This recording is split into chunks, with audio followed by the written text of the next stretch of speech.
कामयाबी की लिस्ट में एक और दिन शुमार हो गया। आज भी सुरक्षा बलों ने त्राल में हुए एक एनकाउंटर में 3 आतंकियों को ढेर कर दिया।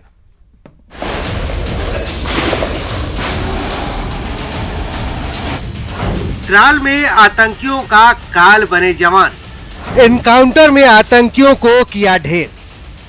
जम्मू कश्मीर में सुरक्षा बलों ने आज एक और बड़ी कामयाबी हासिल की। आज जवानों ने त्राल के चेवा उल्लार इलाके में 3 आतंकियों को ढेर कर दिया। दरअसल सुरक्षा एजेंसियों को गुरुवार को ही त्राल के चेवा उल्लार इलाके में आतंकियों के छिपे होने की सूचना मिली थी। इस सूचना पर गुरुवार शाम जम्मू कश्मीर पुलिस, आर्मी और सीआरपीएफ की टीम मौके पर पहुंची और तलाशी अभियान शुरू कर दिया, जिसके बाद गुरुवार शाम से ही आतंकियों से एनकाउंटर शुरू हो गया और जवानों ने आतंकियों को ढेर कर दिया। आइए अब आपको इस हफ्ते सुरक्षा बलों को मिली कामयाबी के बारे में बताते हैं। इस हफ्ते 23 जून को पुलवामा में 2 आतंकी मारे गए थे, जबकि 25 जून को सोपोर में 2 आतंकियों को मार गिराया गया था। कुल मिलाकर अब तक इस महीने 26 दिनों में हुए 15 एनकाउंटर में 46 आतंकी ढेर किए जा चुके हैं। साफ है कि कोरोना काल में भी जवानों का जोश आई और वो घाटी में चुन चुनकर आतंकियों को जहन्नुम पहुंचाने में जुटे हुए हैं। Bureau report, news 18 network. Barmer में सीमा पार से 3 साल पहले तक नशे की जमकर तस्करी होती थी, लेकिन बॉर्डर पर फेंसिंग के बाद बीएसएफ और पुलिस की मुस्तैदी से नशे के सौदागरों के नेटवर्क को नेस्तो नाबूद कर दिया गया। पाक से ड्रग्स की खेप पर नकेल, तारबंदी से टूटा जहर का नेटवर्क, जवानों की मुस्तैदी, नशे पर नकेल।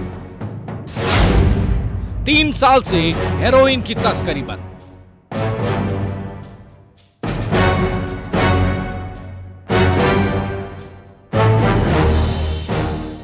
जी हां, बाड़मेर में सीमा पार से ड्रग्स की तस्करी पर नकेल लग गया है।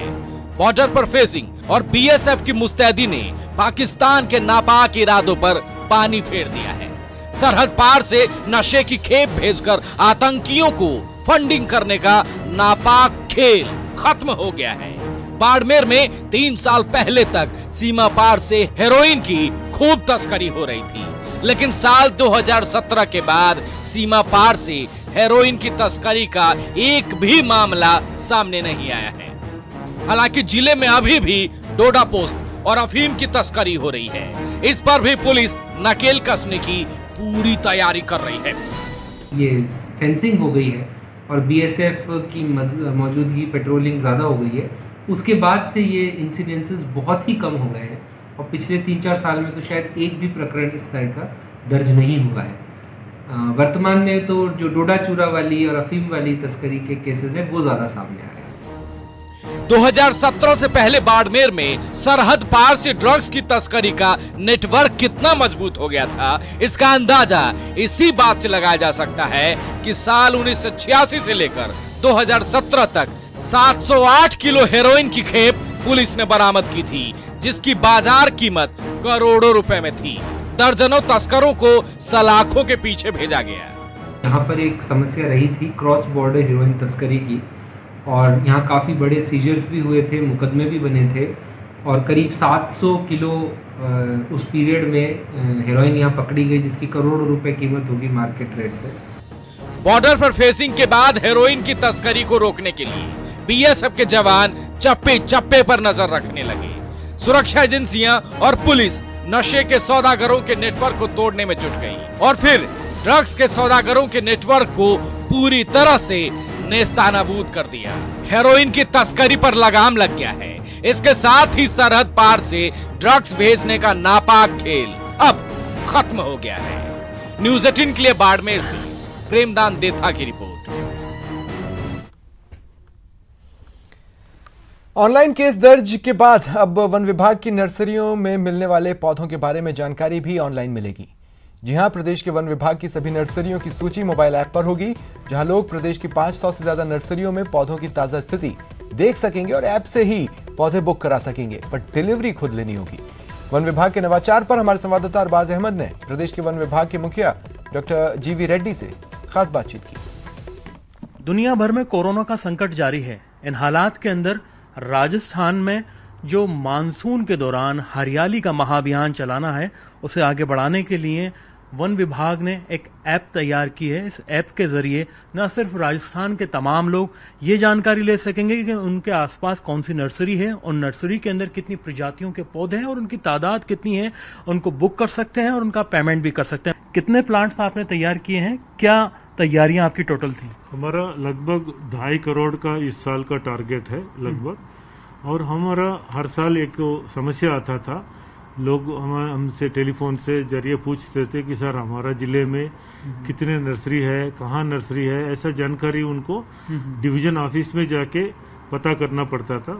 अब वो कोरोना के वायरस के टाइम पे आदमी हर एक ऑफिस में जाना है, वहाँ जाके पता करना बहुत मुश्किल होता है। उसको आसान करने के हिसाब से और हमारे लिए भी रियल टाइम बेसिस पे कितने पौधे बेचना हो गया और कितना बचा हुआ है, ये स्थिति पता करने के लिए हमने एक ऐप के जरिए पूरा राजस्थान के लगभग 500 नर्सरीज है, उन सबको हमने ऐप में डाल दिया है।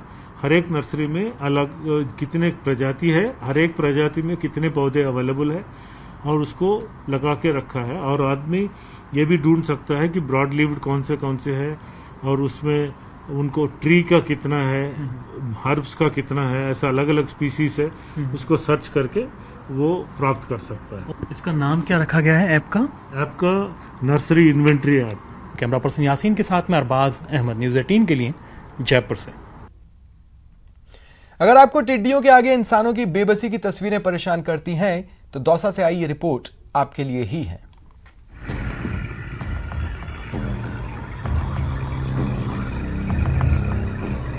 दुश्मन डाल डाल, प्रशासन पात पात।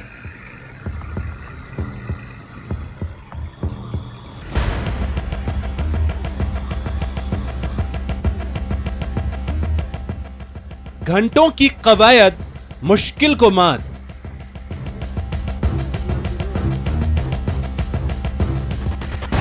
ऑपरेशन उड़ता आतंक। यहां वहां जहां तहां,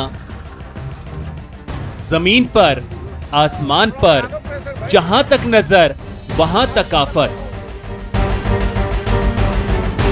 सब जगह बस टिड्डी ही टिड्डी।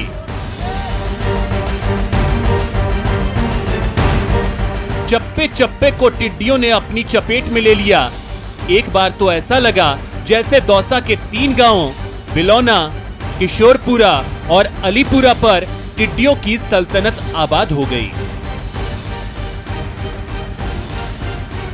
शाम को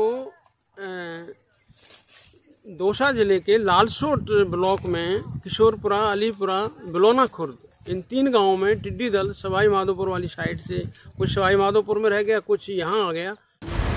टिड्डियों के हमले से इलाके में हड़कंप मच गया, किसान परेशान हो गए। कृषि विभाग से मदद की गुहार लगाई गई, जिसके बाद विभाग ने उड़ते आतंक के खिलाफ रात को ऑपरेशन टिड्डी का आगाज किया। हमने इनके नियंत्रण के लिए आवश्यक संसाधन जुटा करके और करीब 1 बजे कीटनाशी का हमने इसमें छिड़काव शुरू किया है। इस क्षेत्र में काफ़ी बड़े बड़े पेड़ हैं बबूल के और उन पर ये टिड्डी दल आया था और जिनका लगातार कीटनाशी का स्प्रे करके और लगातार हमने इसका नियंत्रण।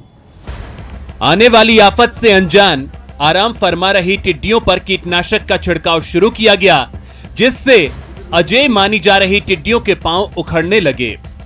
रात 1 बजे से शुरू किया गया ये अभियान सुबह होते होते अपने अंजाम तक पहुंच गया। उड़ता आतंक जमीन पर आ गिरी और इस टेरर से इलाके के लोगों को फिलहाल निजात मिल गई। न्यूज़ 18 राजस्थान के लिए दौसा से आशीष शर्मा की रिपोर्ट।